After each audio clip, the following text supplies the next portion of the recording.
제가 분명히 말씀드리지만 지금 현 단계에서 중국이 대륙을 침략할 가능성은 낮아요. 중국이 먼저 성공을 하는 경우는 매우 제한적입니다. 때릴 것이다 하는 건데 그렇게 세계 정세 보시면 안 됩니다. 자, 그러면 이제 미중 갈등 앞으로는 좀 어떻게 흘러갈까요? 미중 갈등이 네. 작년, 재작년보다는 조금 낮춰졌어요, 수위가. 왜 그랬을까요? 보면은 미국 관료들이 계속 상무장관도 가고 재무부 장관도 가고 국무장관도 가고 이번에 이제 에이펙 샌프란시스코 에이펙에도 정상회담을 하자고 미국이 먼저 적극적으로 나섭니다. 왜냐하면 미국이 급해졌어요, 지금. 미국 경제에서 중국을 떼버리면 미국 경제가 돌아갈까요? 안 돌아갑니다. 쉽지 않겠죠. 월마트에 공급되는 메이드 인 차이나 제품이 40%가량이라고 합니다. 그러면 이걸 막아버리면 미국 물가고 소비자 물가가 확 올라가 버리죠. 그렇죠. 그리고 관세를 더 때리면 소비자 물가가 올라가 버리죠. 네. 그죠? 이런 문제가 있고 예를 들어서 미국 국채를 중국이 제일 많이 가지고 있단 말이에요. 네. 미국 국채 다 팔아버리면 안 되잖아요. 네. 그러니까 제가 미중 대립이라는 게 단순히 신냉전이 아니라고 말씀드렸어요. 그렇게 보면 안 된다. 우리 정부가 그렇게 보면 안 된다라고 말씀드렸는데 그건 뭐냐 미국과 중국이 이렇게 엉켜 있는 겁니다. 잘라내기도 쉽지 잘라내기 쉽지 않아요. 2인 삼각체제입니다. 지금. 본인 것도 잘라야 되니까. 이거 잘하면 본인도 잘라나가요. 그러니까 이게 쉽지 않은 겁니다. 더군다나 미국이 선거를 앞두고 있잖아요. 경제가 안 좋으면 재선이 안 되겠죠. 재선이 안 되는 거기 때문에 그러니까 미국과 중국 사이는 경제적으로 이렇게 엉켜 있는 겁니다. 그래서 미국이 반도체는 막지만 다른 거는 진출을 열어주는 거죠. 그러니까 강도가 지금 현재는 상당히 약해졌습니다. 제가 8월에 상하이에 다녀왔는데 상하이에 가면 스타벅스 천지예요. 아, 진짜요? 스타벅스 리저브 매장 천지입니다. 우리는 리저브 매장이 그렇게 많지는 않은데 그러니까요. 굉장히 많아요. 간혹 있는데. 그래서 야 스타벅스 참 많다 이렇게 생각하면서 찾아봤더니 스타벅스 CEO가 그랬어요. 미국 CEO가 중국에 올해 안에 3,000개 매장을 더 늘리겠답니다. 더 늘린다고요? 올해 안에. 네, 3,000개는. 우리나라에 얼마 있는지 저는 잘 모르겠습니다. 그런데 3,000개를 늘리겠다고 그러는데 그 CEO가 인터뷰를 하면서 우리나라 언론에 보도됐어요. 검색해 보시면 나옵니다. 그러면서 나는 중국을 적이라고 생각하지 않는다. 그리고 가장 성장 여력이 큰 중국 시장에 공격적으로 투자할 것이다. 맥도날드도 그 비슷한 얘기를 합니다. 그러니까 이렇게 보자면 근데 우리는 이제 냉전이라는 차원에서 보지만 자본사이 관계라고 보자면 중국 시장이 가장 큰 겁니다. 그렇죠. 그리고 뭐 지금 뭐 7% 이하가 될 것이고 5% 6%밖에 중국이 성장을 하지 못하지만 세계 자본주의 국가 중에 그렇게 성장한 국가 없습니다. 그렇죠? 성장 여력이 제일 있기 때문에 그리고 세계의 공장이 아니라 세계의 시장으로서의 중국은 여전히 있는 겁니다. 그러니까 미국은 들어가는 겁니다.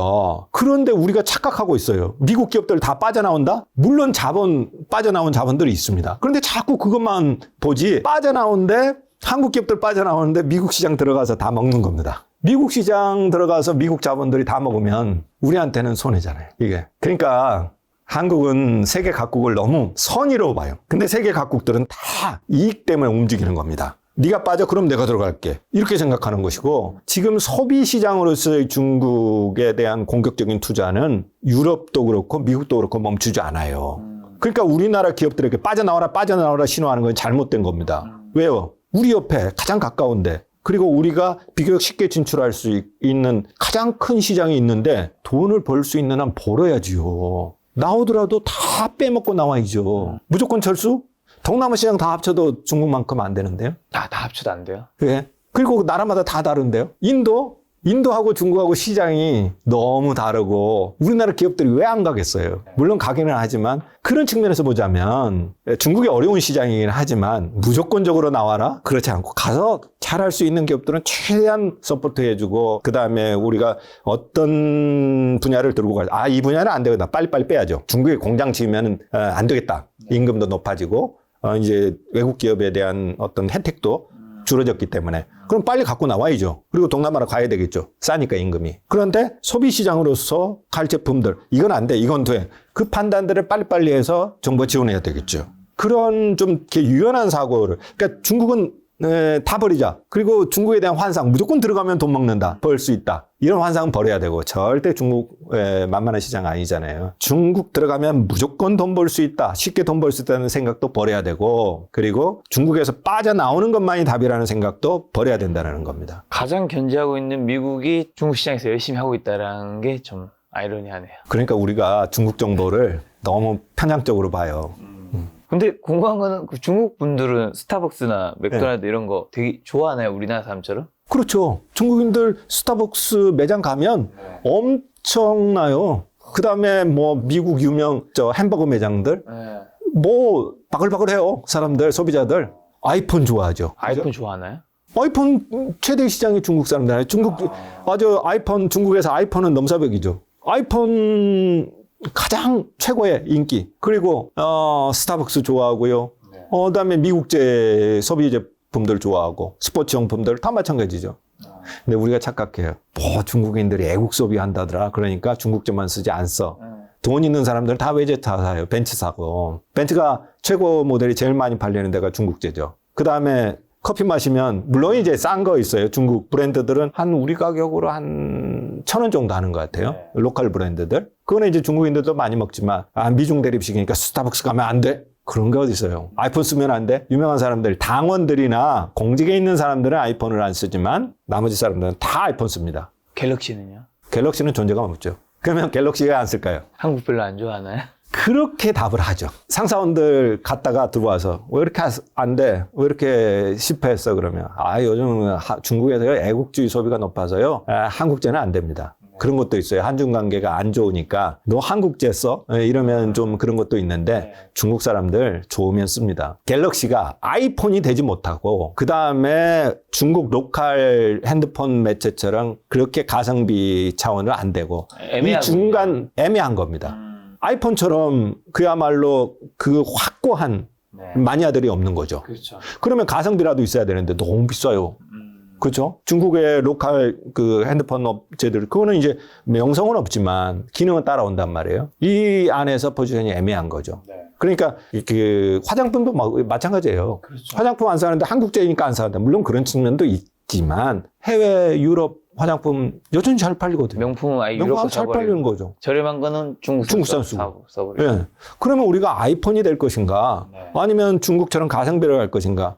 이 속에서 지금 애매해진 거죠. 물론 한중 관계가 좋을 때는 한국제라는 좀 뭔가 브랜드가 가지고 있는 매력? 그래서 선택하기도 해요. 근데 이제 한국인들이 중국을 너무 싫어하니까 중국인이라고 한국을 좋아하라는 법 없잖아요. 그러니까 이제 자꾸 멀어지게 되는 겁니다. 근데 실제 우리나라 수출도 미국 수출은 되게 많이 늘었지만 중국 수출은 굉장히 많이 떨어졌잖아요. 그렇죠. 중국 시장 반도체 때문에 그렇죠. 중국 시장 반도체 때문에 한중 관계 이게 반도체가요. 물론 이제 경기 침체 경작하시는 분들은 더 섬세하게 분석을 하시겠지만 그런 것도 있는데 중국 정부가 가끔 교묘하게 통제하는 측면도 있어요. 니네 반도체 어느 나라 거 쓰는지 한번 다 조사해보라. 이런 것도 있어요. 그러니까 이제 반도체가 우리의 이제 수출의 큰 비중을 대중 수출의 큰 비중을 차지하는데 반도체 수출이 줄어들어서 그렇죠. 이게. 그러니까 우리가 그 지난 30년 동안에 한국이 성장하는데 중국과 수출이 큰 기여를 했거든요. 예를 들어서 우리가 10,000원 벌었으면 8,600원은 중국에서 벌었어요. 그러니까 엄청난 거죠. 우리가 성장하는데 큰 혜택을 본 거예요. 특히 대기업들 큰 혜택을 본 거죠. 그런데 이제 그게 저물고 있는 게 굉장히 큰 위기죠. 그러니까 우리가 중국을 볼 때 세계 공장으로서의 중국은 이제 더 이상 끝났고 이제 끝났고 더 이상 지속할 수 없는 단계가 됐고 그렇지만 이제 세계 시장으로서의 중국을 어떻게 볼 것인가 이게 국가적 과제라고 할 수 있습니다. 그럼 뭐 수출에서 혹시나 투자 포인트나 우리나라에서 어쨌든 중국의 시장은 놓치지 말아야 된다 말씀해 주셨으니까 좀 어떤 거를 좀 가면 그래도 좀 기회가 있을까요? 그걸 알면 제가 돈 벌게요. 근데 물론 제가 알면 거기에 투자해서 할 건데 그래도 예전에 비해서 한국의 소프트 파워 그러니까 중국 안에서 한국의 소프트 파워가 많이 떨어져 버렸어요. 중국 안에서 한국의 소프트 파워는 최고였어요. 한국 하면 이야 이거 한국제야 좋은 거네 깨끗하고 세련된 거네 그리고 식품 같은 게 위생적이고 맛있겠다. 이게 중국 안에서 한국의 소프트 파워가 최고였어요. 그런데 요즘 계속 떨어지고 있습니다. 이건 우리나라 기업들이 중국에서 사업하는데 굉장히 힘듭니다. 한국의 소프트 파워 또 인지도가 높아졌을 때는 그냥 한국제라는 이유만으로도 샀어요. 그런데 요즘은 이제 그렇지 않는다는 거죠. 그러니까 굉장히 어렵죠. 그렇지만 여전히 예를 들어서 우리나라 드라마, 영화는 막혀 있지만 뮤지컬은 1등합니다.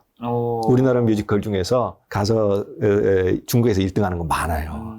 근데 뒤에 보면 한국에서 온 뮤지컬이라는 건 표현하지 않는데 완전 중국 로컬화한 거예요. 근데 1등이에요. 이런 것들이 있습니다.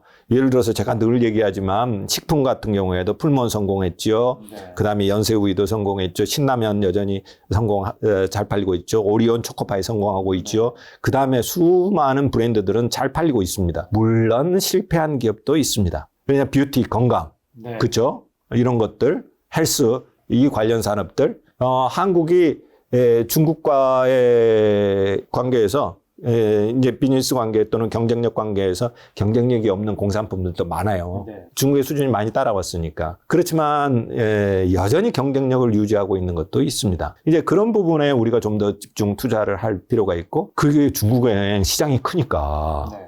몇 개씩만 팔아도 되잖아요. 예를 들어서 전체 베이징에 안 팔린다고 해서 상해만 팔아도 되는 겁니다. 그러니까 우리가 중국 시장이라는 걸, 우리는 통상국가니까 어쨌든 우리 옆에 이렇게 큰 시장이 있다라면 우리 1시간 만에 가잖아요. 중국 저쪽 서안에서 그다음에 내몽골에서 다른 쪽에서 남부에서 베이징까지 오는 시간보다 우리가 더 빠릅니다. 물건 훨씬 더 빠르게 공급할 수 있어요. 그렇다면 우리가 이 시장을 이용해야죠. 왜 먼저 버립니까? 우리가 돈 벌 시장이 옆에 있다라면 최대한 돈을 벌어야죠. 그렇죠. 그래야 우리가 살죠. 우리 통상국가인데. 그럼 우리가 중동 가야지, 뭐 아프리카 가야지. 갈 수 있죠. 중동 아프리카는 쉬운 시장인가요? 중국에서 실패하면 거기에서도 실패할 수 있어요. 예, 동남아 시장 쉽습니까? 절대 쉬운 시장 아니라고 기업인들 얘기하지 않습니까? 거기도 문화가 다 다르고 국가마다 다르고. 네. 그 다음에 소비 수준이 올라와야 되잖아요. 그런데 소비 수준이 올라와 있는 예를 들어 2만 불 이상 중국에 가면 지금 이미 1억 5천 정도 넘어갔단 말이에요. 그러니까 우리가 중국을 너무 그 편향된 시각에서 보면 안 된다라는 겁니다. 그리고 우리가 통상국가에서 그렇게 보면 안 되는 겁니다. 자, 그리고 중국과 대만, 뭐 대만 무력 침공설 이런 얘기 있잖아요. 네, 그럴 그렇죠. 가능성은 실제로 있긴 한가요? 한국에서 자꾸 얘기하죠. 네네. 침공할 것이다 그러는데, 이게 우리나라 지금 협종 정서가 높다 보니까 김작가 TV는 안 그러시지만 다른 데서는 무조건 중국이 침략할 것이다, 그러면 어떻게 될 것이다, 이걸 썸네일을 걸어가지고 방송을 많이 하는데, 제가 어디 다른 데 나가서도 다른 얘기를 했는데도 불구하고 그렇게 또 썸네일을 걸어서 말하자면 낚시를 하더라고요. 근데 제가 분명히 말씀드리지만 지금 현 단계에서 중국이 대륙을 침략할 가능성은 낮아요. 왜냐하면 단기간에 가서 이기기가 쉽지 않고, 그 다음에 그렇게 되면 중국 자체가 무너져요. 이게 만약에 중국이 먼저 선제 공격을 해서 네. 타이완을 침공할 경우에 네네. 미국이 개입하고 동아시아 전쟁으로 확대됩니다. 그러면 중국이 지금 무너질 텐데, 중국이 혼란에 빠질 텐데 단기간에 점령 못해요. 막기는 10분의 1만 있어도 되잖아요. 그렇죠. 수성이니까.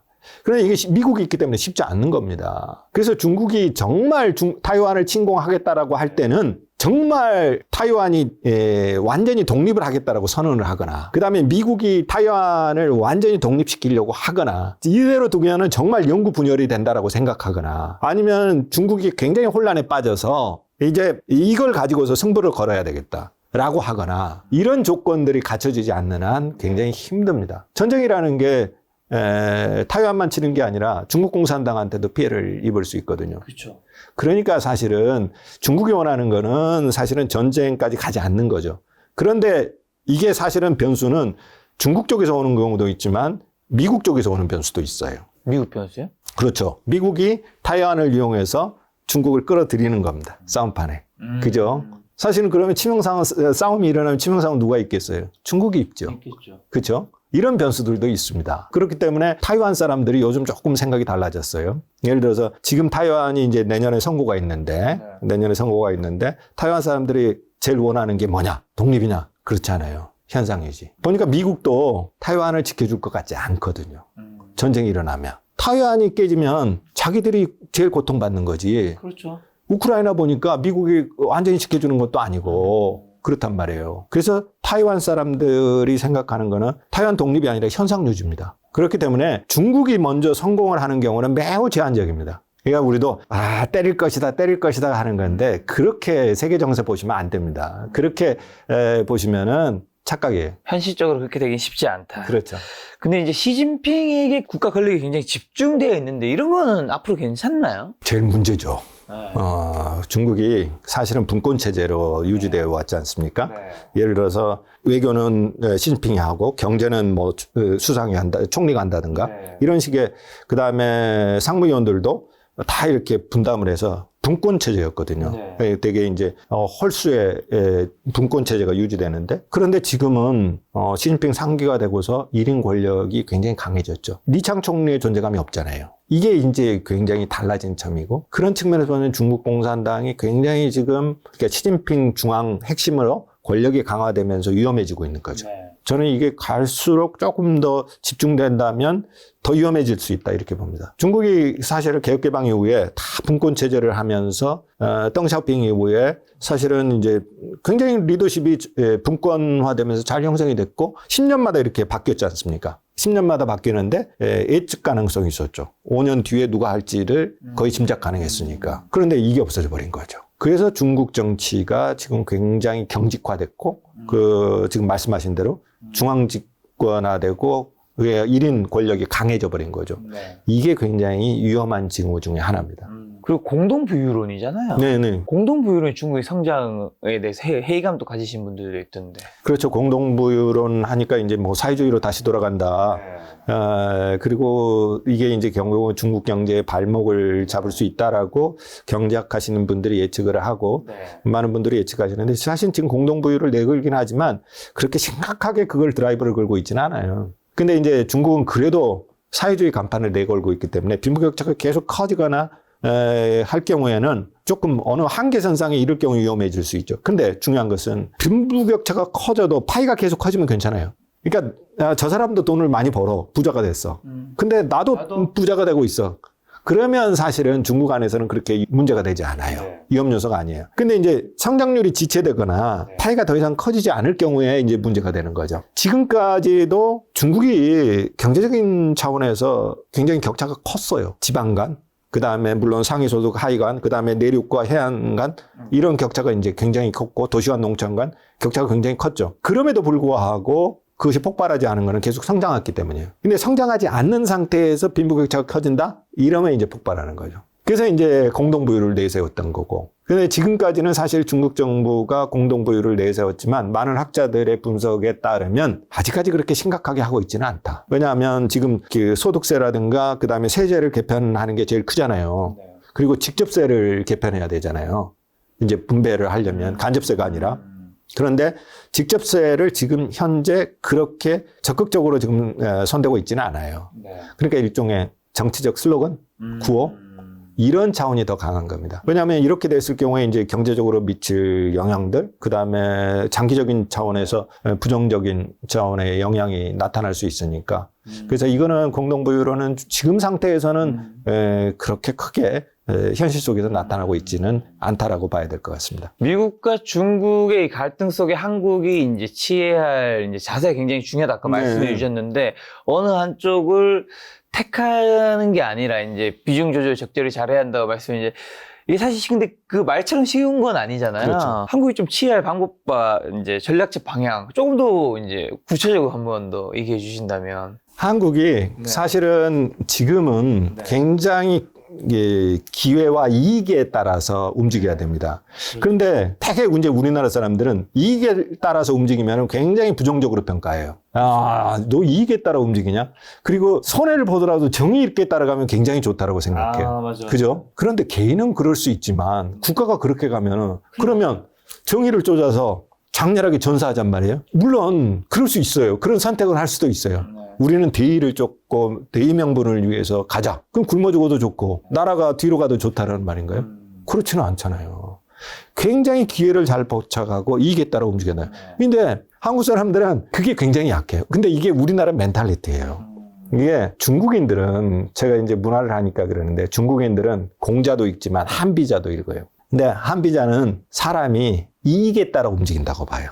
사람이 본질적으로 그렇게 선한 게 아니에요. 제가 작가님들한테 뭐 하자. 이러면 왜 하자고 그랬어요. 아, 내가 가서 김 작가 TV에 좀 구독자도 늘려주고, 클릭수도 늘려줄게. 아이고, 내가 보니까 좋아. 그러니까 내가 협조해줄게. 이렇게 잘하면 대의 명분을 위해서 사회를 더 좋은 사회로 만들기 위해서 그래서 제가 협력을 제안했을까요? 한비자는 절대 그렇게 생각하지 않아요. 왜요? 내가 김 작가 TV 옆에 빌붙어서 이익을 챙기고 싶어요. 네. 사람은 누구나 그렇다는 거예요. 그렇겠죠. 한비자가 그런 얘기예요. 부부 사이에도 그런 겁니다. 당신은 내가 와이프한테 물어봅니다. 이제 부인한테. 내가 얼마나 돈 벌었으면 그랬어요. 그랬더니 당신이 배 50필만 있었으면 좋겠다. 옛날엔 배가 1000. 그것만 있었으면 되겠다. 왜? 그러니까 아니 100필이 있고 200필 있으면 더 좋은 거 아니야? 내가 돈을 더 많이 벌면 좋은 거 아니야? 당신한테도 좋은 거 아니야? 그러니까 내가 실망했다. 어떻게 나한테 그렇게 작게 돈 벌라고 바라느냐? 이렇게 얘기를 하거든요. 근데 이제 와이프가 뭐라고 대답받겠어요? 당신 더 많이 돈을 벌면 나 버릴 거잖아. 이게 부부관계에도 이익이 다른 겁니다. 모든 사람들은 기본적으로 이익에 따라 만나고 흩어진다라는 생각이 중국인들한테는 기본적으로 있어요. 한비자 책 읽어봐야 되겠네요. 공자가 한편에 있다면 중국인들은 한비자가 있어요. 네. 그리고 한비자를 가지고서 기업을 하는 사람들은 성공하고 국가를 다스리는 리더들은 한비자를 봅니다. 맹자만 보는 거 아니에요. 신하가 왜 예를 들어서 임금에게 가서 충성을 하겠어요? 자리를 얻을 수 있잖아요. 그렇죠, 그렇죠. 높은 이익을 받아. 우리 왜 대통령 되려는 사람한테 줄 서요? 한 자리 차지하려고 그러잖아요. 그렇죠. 와, 정권을 바꿔야 대한민국이 좋아지고 다 그 헛소리입니다. 사람이라는 거는 다 자기 이익이 먼저죠. 이익에 의해서 움직여요. 그러니까 중국인들은 그 생각을 해요. 네. 그거 가지고 진시황이 통일하지 않습니까? 이게 사람도 그렇고 국가도 그래요. 네. 각 국가도 다 모든 나라들이 자국의 이익에 따라 움직입니다. 네, 맞습니다. 이게 그런데 하물며 개인도 그러는데 국가 사이에 야 그래 우리는 세계의 정의의 실현을 위해서 해야지. 미국이 이스라엘하고 지금 싸우는데 미국이 이스라엘과 지금 아랍이 싸우는데 팔레스타인하고 싸우는데 이스라엘 지지하지 않습니까? 이스라엘만 주구장창 지지하죠. 왜요? 미국의 이익이니까. 나쁘다고 얘기할 수는 있어요. 그렇지만 그게 미국의 국익에 맞는데. 그죠? 그러니까 사실은 미국도 그러잖아요. 다른 데 다 지금 반도체는 맞고 다른 거는 미국의 국익 때문에 터주고 하잖아요. 이제는 우리가 좀 그런 사람의 원리라는 것, 그다음에 국가라는 것이 그러한 각국의 각자 도생의 시대가 왔다. 그런 좀 실용적이고 실리적인 사고를 할 필요가 있습니다. 그런데 우리는 굉장히 정의로운 민족이고 그렇죠, 그렇죠. 도덕감이 굉장히 강해요. 그래서 우리나라 분들이 많이 이득에 대해 움직일 때는 쟤는 기회주의자. 위선적이라고 보죠. 뭐 이렇게 얘기하잖아요. 내로남불이라는 비난이 있는 건 우리밖에 없어요. 자기 위해서 내로남불 할 수 있잖아요. 사실은 위선적으로 보면 위선적이긴 하지만 자기 이익 따라 움직이는. 근데 그러면 안 돼. 도덕적이고 정의로워야 된다는 생각이 있죠. 물론 나쁘게 하면 안 되죠. 그렇죠. 뭐 법을 어겨가면서까지 법을 하면서 하면 안 되는데 기본적으로 생각할 건 사람들은 이익에 따라 움직인다. 그리고 각국도 자기 자국의 이익에 따라 움직이고 실리적인 차원에서 움직인다는 생각을 우리가 조금 더 해야 돼요. 그렇죠? 그래서 한쪽에는 공자 맹자를 가져가고 한쪽에서는 한비자 같은 그런 생각을 같이 해야 된다라는 생각. 구체적으로 어떤 전략을 세울 것인가? 그거는 외교 하시는 분들이 세워야죠. 지금 용산에 계신 분들이 세워야죠. 그런데 국가의 리더들, 대한민국에서 하는 지금 모든 사람들이 이 위기의 시대에 그런 생각을 좀 하면서 정신을 좀 바꿔야 된다. 한국인의 멘탈리티를 바꿔야 된다. 그래서 미중 대립 시대에 한국인들 생각을 리모델링 해야 된다. 저는 그렇게 생각합니다. 알겠습니다. 한비자 같은 남자 유근 교수님.